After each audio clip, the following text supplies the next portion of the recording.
Rochford Hall, and this is with thanks to Dr. Michael Clark for allowing us to use extracts from his book, Rochford Hall. Rochford was a major administrative centre for the area of Rochford Hundred, so it is natural that the original Rochford Manor House, or Hall, and subsequent Rochford Hall were built here, near the centre of the hundred. The hall has been owned by many nobles throughout the centuries. Rochford is first recorded in the Domesday Book of 1086, when it was a manor held by Sweyn of Essex, the largest landowner in the area, who had inherited 55 manor estates from his father, Robert Fitzwymark, a favourite French noble of William the Conqueror. The manor house that existed in Domesday times was probably on the site of Rochford Hall in the adjacent parish church. This was a prime location, close to extensive woodland and surrounded by good farming land. It was also close to the River Roch, but far enough away from the unpleasant marshy area that surrounded the river's tributaries, which, even as late as the 18th century, were described as having been, from want of drainage, formerly subject to malaria, mildew and stinking fogs, the inhabitants suffering much from the ague.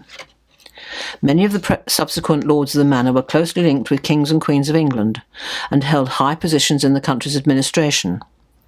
There is so much history connected to this site and the buildings there that we can only give a flavour of it here. The manor was later held by the de Rochford family, and it was Sir Guy de Rochford who, in 1247, obtained permission from Henry III to hold a market and fair. Instead of establishing this close to his manor house, it was set up about half a mile to the east, closest to the lowest bridgehead on the Roch estuary. The town then grew around this market, so it sounds like Guy knew his onions and arranged things nicely so that his tenants were a good distance from his more luxurious abode. In 1340, Edward III granted the manor of Rochford to William de Bohun, Earl of Northampton.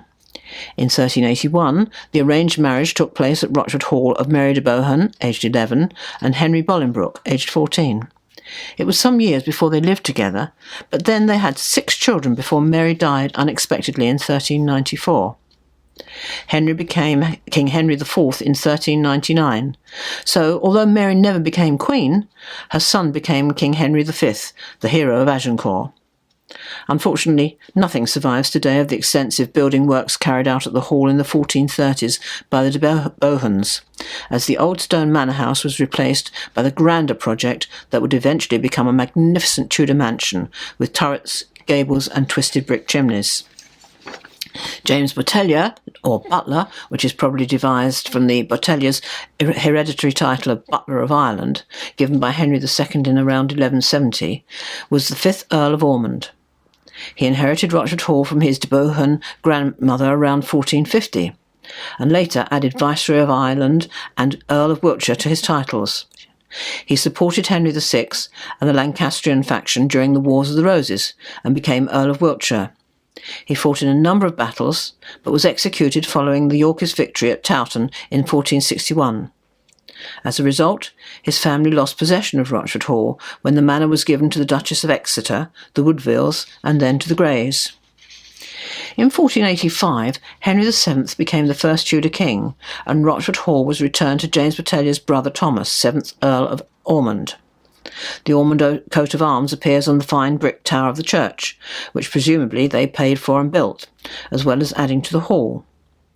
When Thomas Botellier died in 1515, his 72 manor estates were divided equally between his two daughters, Anne and Margaret, with Rochford being inherited by Margaret. Margaret had married Sir William Boleyn, who died in 1505, so in 1515 it was their son, Thomas Boleyn, who obtained possession of Rochford Hall and the manor estate. The Boleyns had a number of manor houses, so it probably wasn't at Rochford that Anne was born. Thomas Boleyn and his wife Elizabeth, née Howard, the daughter of the Duke of Norfolk, had 3 children, Mary, Anne and George, who were probably born at Blickling in Norfolk.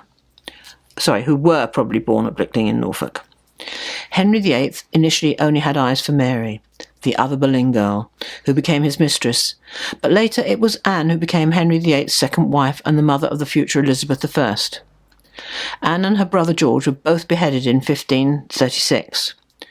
Anne Boleyn is the most famous person associated with the hall, although it is unclear how much, if any, time she spent there. Anne's sister Mary, with her second husband, Sir William Stafford, lived at the hall for some time, and Mary died there in 1543. The location of her grave is unknown. Sir Henry Carey, Lord Hunsdon, Mary's son by her first marriage, sold the manor with the other property to Lord Rich in 1550 for £2,000. The lands acquired by Rich included 2,000 acres of arable, 500 acres of meadow, 3,000 acres of pasture, 1,000 acres of wood, and 2,000 acres of furze and heath. Lord Rich remodelled the manor house as a vast Tudor mansion, a small part of which survives today. Lord Rich appears to have been quite a schemer, a political animal, a master of court intrigue, able to switch allegiance at the drop of a hat and to survive, and indeed prosper, throughout the reigns of Henry VIII up to Elizabeth I. In serving Henry VIII, he was Speaker of the House of Commons, who was involved in the dissolution of the monasteries and in the interrogations that led to the ending of some of the King's marriages. Edward VI made him Lord Chancellor of England. Under the devout Catholic Mary I, as a member of the Queen's Council and with a keen sense for his own survival, he actively supported her statutes against heresy, and 52 Essex Protestants were burnt at the stake during Mary's reign. However, there is no evidence that he was involved with the martyrdom in Rochford of John Simpson.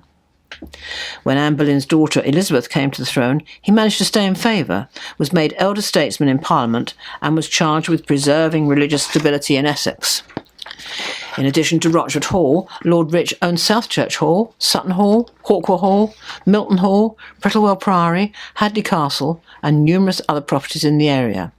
He died at Rochford Hall in 1567, and a grand procession conveyed his body to Felsted for interment in the parish church.